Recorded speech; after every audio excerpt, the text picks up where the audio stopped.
Argentina como país, particular dentro de América Latina, ya sea desde principios y mediados del siglo pasado.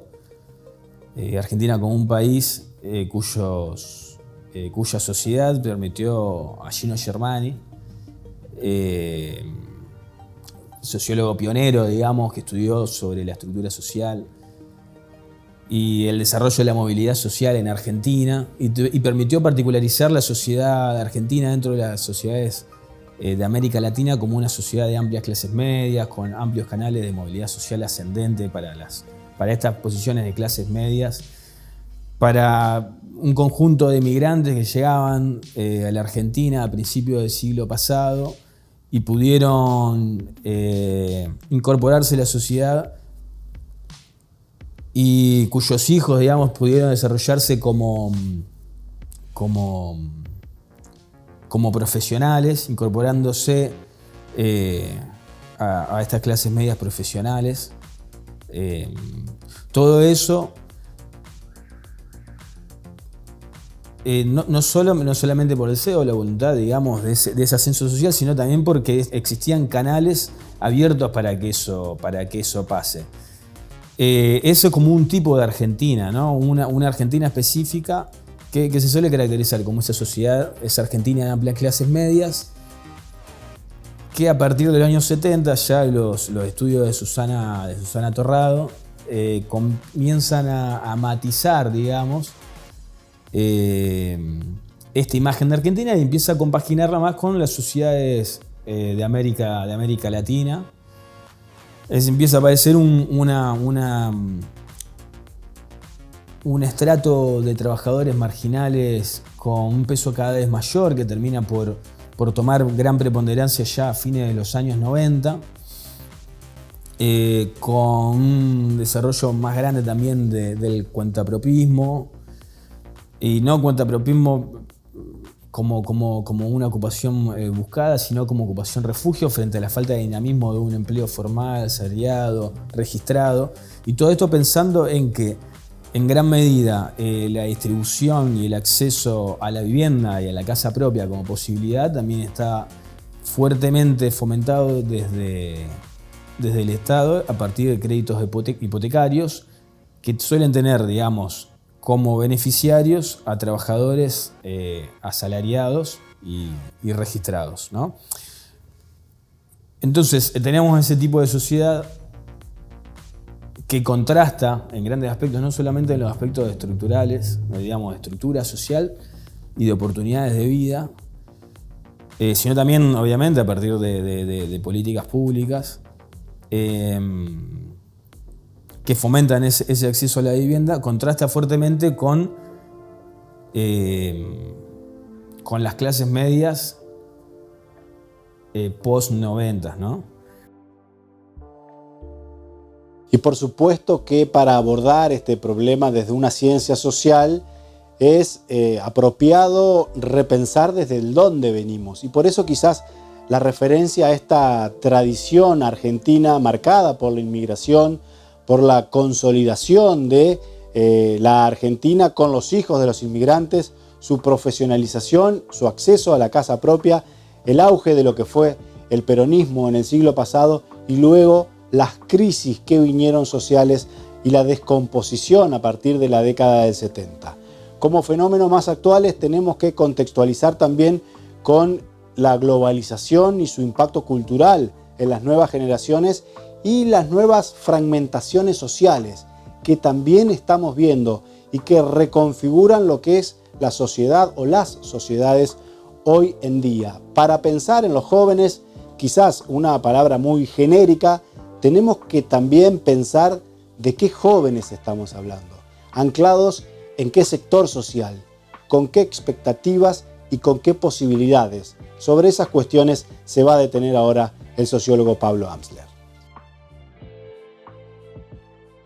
Que después de los 90 ya hay un proceso bien estudiado, digamos, por distintas perspectivas de la sociología, específicamente de estudios de sociología sobre desigualdad, de estratificación social, que da un gran debate con lo que aconteció con la revalorización de los commodities, con el crecimiento del PBI a principios del siglo XXI.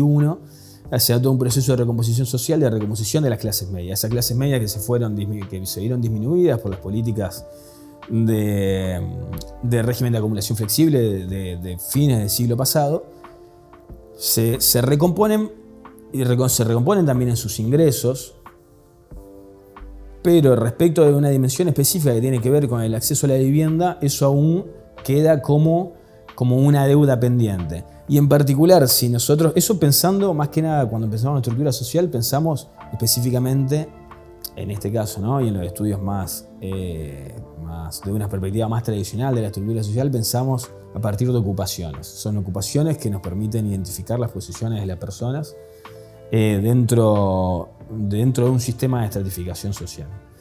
Que venían a ser como grandes grupos, digamos, identificados por distintas variables ocupacionales.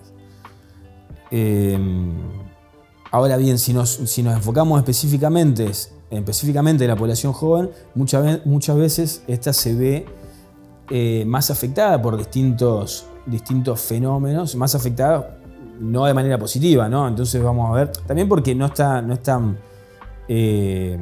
tan desarrolladas, si se quiere, en sus carreras profesionales, no están en un momento de mayor madurez, digamos, de la carrera ocupacional. Pero también lo que se observa es que si el nivel de informalidad, digamos, del total de los ocupados en Argentina gira en torno al 25-30%, dependiendo, ¿no?, del dinamismo que estamos viendo en ese momento puntual, en algún momento puntual, en los jóvenes suele duplicarse. Y lo mismo con la ocupación y lo mismo con cada uno de los indicadores que hablan de un nivel de bienestar. Entonces, si nosotros pensamos que las políticas habitacionales o las políticas de acceso al crédito hipotecario, las políticas de acceso a la vivienda suelen estar dirigidas a los sectores asalariados registrados, y estamos diciendo que los jóvenes que uno de cada dos jóvenes está en la informalidad laboral, bueno, eso ya habla, ¿no?, no tanto de las expectativas, sino de las posibilidades objetivas. Y esto sí, por ahí pensando un poco, lo que tiene que ver con la experiencia del tiempo, según Bourdieu, esta distinción entre posibilidades objetivas y expectativas subjetivas y el vínculo que están entre ambas. Podemos ver que hay un conflicto ahí para solventar la expectativa subjetiva del acceso a la vivienda y a la casa propia. Y obvio que para problematizar esta cuestión de la relación de los jóvenes con la vivienda es importante saber desde dónde venimos y también cómo han cambiado nuestras sociedades. Desde la globalización actual o la influencia del peronismo, los hijos de los inmigrantes y su desarrollo profesional, a las sociedades de hoy más fragmentadas, pero también influenciadas por todo lo que tiene que ver con una cultura de la globalización y una nueva relación de los jóvenes con sus expectativas laborales, con el olvido de aquella vieja creencia de que un joven entraba a una empresa y permanecía allí toda su vida. Trabajo remoto, cultura globalizada y un montón de cuestiones que también influyen en el contexto económico que es real en Argentina, en Latinoamérica y particularmente en nuestra economía, con una existencia casi ínfima de políticas de créditos hipotecarios. Entonces, en todo este contexto complejo, la cuestión de los jóvenes y su deseo de la vivienda propia responde solo a los condicionantes económicos duros, solo a lo que la estructura no les permite acceder y migran el deseo hacia algo más alcanzable, o hay algo en la cultura, en el consumo y en cómo estamos viviendo hoy en día que también los lleva a pensar el tema de otra manera. Ahí es donde yo creo que se da el vínculo entre estas posibilidades y estos canales que se van cerrando y estas expectativas que se van redirigiendo, digamos, ¿no? Entonces, es difícil pensar qué es lo que pesa más, que de hecho es un debate grande, ¿no?, de la sociología, que pesa más, la estructura sobre los individuos o viceversa, ¿no? Entonces, ¿qué es lo que pesa más frente a este cierre sobre el acceso a la vivienda propia y frente a estos jóvenes que ya empieza a aparecer, ¿no?, esta incertidumbre en el tiempo, esta falta de este cierre también para proyectarse en el tiempo, ya sea en una profesión, entonces se va viendo que se salta de distintas profesiones. Cuesta pensar si el deseo del viaje es algo de viajar constantemente, del cambio, de irse a probar, vivir un tiempo afuera, volver o ir probando, ¿no? Estas biografías, estas múltiples biografías y opciones, ¿no?, sobre todo pensando en estos jóvenes profesionales, profesionales de clase media. No sé cuánto responde, digamos, a la falta de posibilidades objetivas del acceso a la vivienda propia y cuánto a este deseo creciente de, bueno, lo que se suele resumir como vivir ahora, como viajar. Mi hipótesis, como lo suelo pensar, digamos, es que frente a esta imposibilidad, digamos, por varias condiciones estructurales de las cuales estamos hablando, se redirecciona a algo más accesible frente ya sea al acceso a viajes afuera, viajes adentro, turismo, que obviamente que el excedente que uno tiene que obtener de sus ingresos es mucho menor, pero que también está acompañado con el desarrollo de una tendencia que lo vuelve algo deseable también. Pensemos particularmente para el caso de ambos, pensemos que el ingreso medio, según la EPH, la EPH publicada a mediados, fines del año pasado, vamos a ver que el ingreso medio para ambos aglomerados es algo de 120.000 pesos. ¿No? Ahí estamos tomando todos los ocupados según una ocupación principal. Después, si nos vamos a los jóvenes, eso asciende a 80.000 pesos. ¿No? Eso, pensémoslo para el año pasado, no es lo mismo. Pensemos también lo que era un alquiler el año pasado, en ese periodo de tiempo, y cuánto pesa. Ahora, obviamente, si nosotros nos fijamos, prestamos atención en jóvenes profesionales, ese ingreso medio es mayor. Pero no deja de ocupar una proporción importante el alquiler dentro de esos ingresos. Entonces, digamos, en ese marco, sumado, digamos, a una falta importante de dinamismo del mercado laboral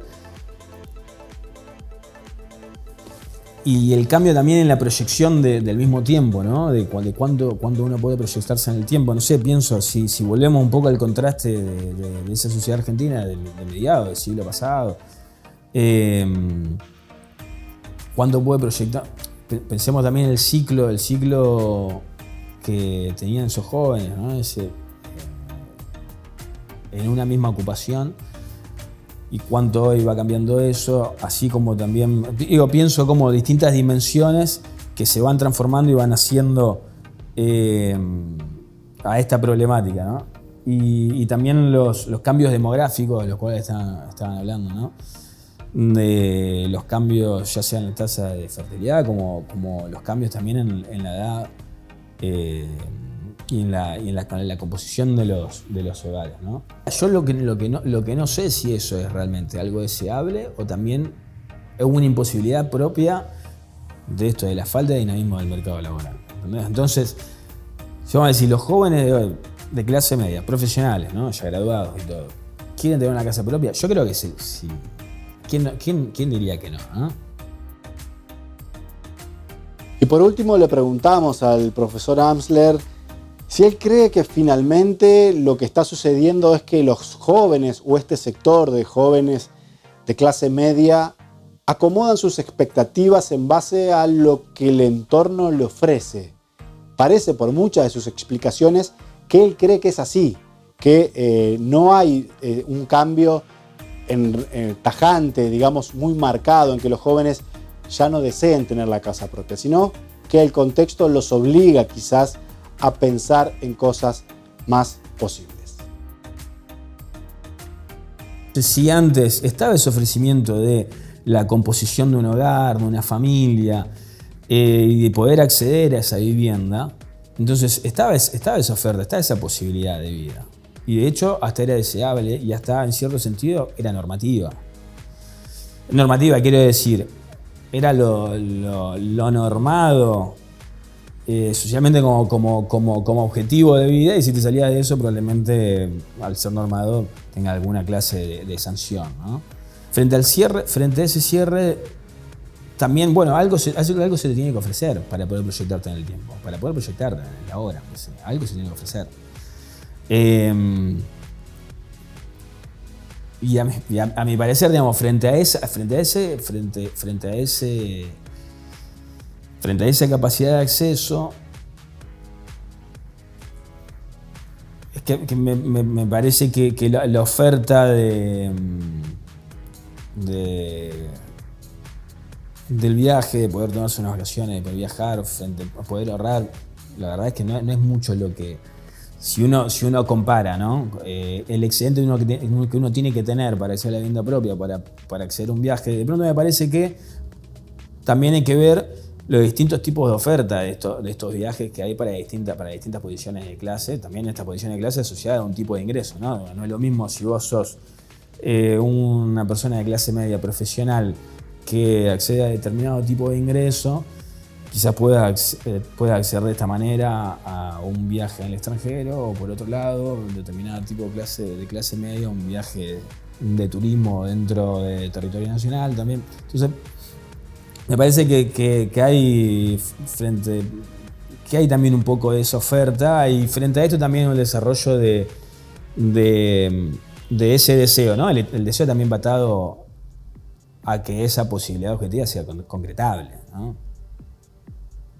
Hay una relación ahí de concomitancia también entre el deseo y la posibilidad.